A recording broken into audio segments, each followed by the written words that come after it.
Assalamualaikum warahmatullahi wabarakatuh. Perkenalkan, nama saya Nika Dekmi Supayanti, Stambuk E321-19020. Saya Prodi Agribisnis Fakultas Pertanian Universitas Sadulako.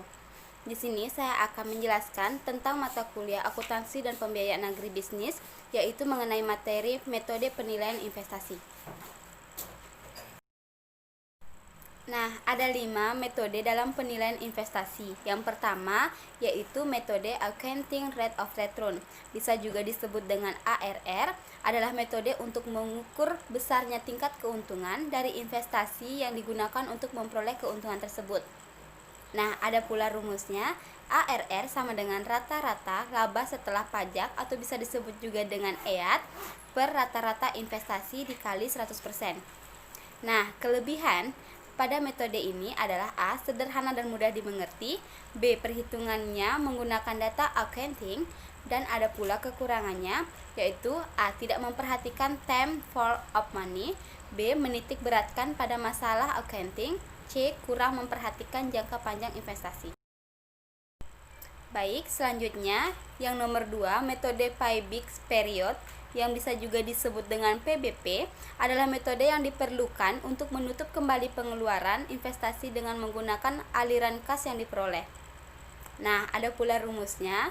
PBP sama dengan investasi per kas bersih dikali 1 tahun atau 12 bulan.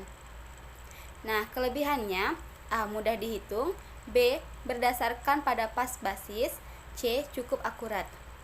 Nah, kekurangan A. Tidak memberikan informasi tentang tingkat profitabilitas, B. Tidak memperhitungkan nilai waktu uang, C. Sulit membuat kesimpulan. Selanjutnya, yang ketiga, metode Net Present Flow atau NPV adalah metode yang menentukan selisih antara nilai sekarang dari kas yang masuk dan kas yang keluar untuk keperluan investasi. Rumus NPV sama dengan total PP dikali kas neto dikurang investasi outlist. Nah, jika NPV lebih dari 0 atau positif, maka proyek layak dilaksanakan. Tapi, jika NPV kurang dari 0 atau negatif, maka proyek tidak layak untuk dilaksanakan.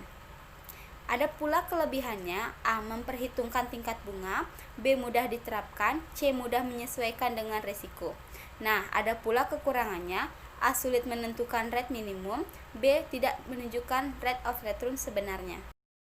Nah, selanjutnya yaitu keempat, metode Profitability Index atau PI adalah metode yang memiliki hasil keputusan dengan nilai NPV lebih dari menilai proyek dengan indeks lebih besar 1.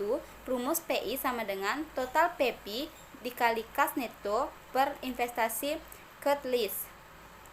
Jika PI lebih dari 1, maka proyek layak dilaksanakan. Nah, jika PI kurang dari 1, maka proyek tidak layak dilaksanakan. Adapun kelebihannya, A. Memperhitungkan tingkat bunga sebenarnya, B. Mudah diterapkan, C. Mudah menyesuaikan dengan risiko, dan ada pula kekurangannya, A. Sulit menentukan rate minimum, B. Tidak menunjukkan rate of return sebenarnya. Nah, ini adalah metode yang terakhir, adalah metode Internal Rate of Return atau bisa juga disebut dengan IRR, adalah metode penilaian investasi untuk mencari tingkat bunga yang menyamakan nilai sekarang dari aliran kas bersih dan investasi. Adapun rumusnya yaitu IRR sama dengan I1 ditambah NPV per dalam kurung NPV 1 ditambah NPV 2 tutup kurung dikali dengan I2 dikurang I1. Adapun kelebihannya, A. Menghindari pemilihan rate of return, B. Memperoleh rate of return sebenarnya, C. Mendasarkan rate of return sebenarnya. Dan kekurangannya, A. Lebih rumit, B. Harus menggunakan analisis sensitivitas. Kita masuk pada contoh soal, yaitu contoh soal dari metode ARR, Counting Rate of Return. Nah, proyek A membutuhkan dana 280 juta, umur ekonomisnya 3 tahun dengan nilai sisa 40 juta. Laba setelah pajak setelah 3 tahun berturut-turut adalah tahun pertama 40 juta, tahun kedua adalah 50 juta, tahun ketiga adalah 30 juta, dan tingkat keuntungan yang diharapkan 20%. Dari informasi tersebut diminta buatlah analisis investasi pada proyek tersebut dengan menggunakan metode ARR. Nah, penyelesaian metode ARR, Jawab, ditanyanya perhitungan metode ARR.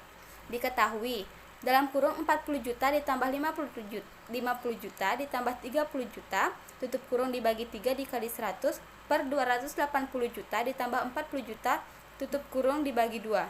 Sama dengan 40 juta per 160 juta sama dengan menghasilkan 0,25 juta atau 25%.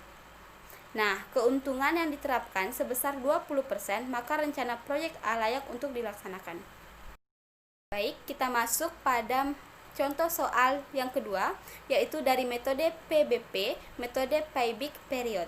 Nah, proyek B membutuhkan investasi sebesar 120 juta, arus kas diperkirakan tahun 1 yaitu 50 juta, tahun 4 yaitu 30 juta, tahun kedua yaitu 50 juta, tahun kelima yaitu 20 juta, tahun ketiga yaitu 40 juta, dan tahun keenam yaitu 20 juta.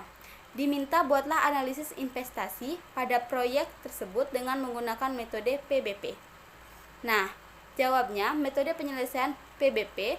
Jawab, ditanya perhitungan metode PBP, diketahui outlist investasi proyek tahun 1 sama dengan 120 juta dalam kurung 50 juta per proyek tahun 2 yaitu 70 juta dalam kurung 50 juta per 20 juta. Tahun ditambah dalam kurung 20 juta dikali 12 per 40 juta sama dengan 2 tahun 6 bulan. Jadi proyek layak dilaksanakan. Baiklah, itu penjelasan dari saya, materi dari mata kuliah akuntansi dan pembiayaan agribisnis. Apabila ada salah ucap, saya mohon maaf dan mohon dimaklumi. Terima kasih.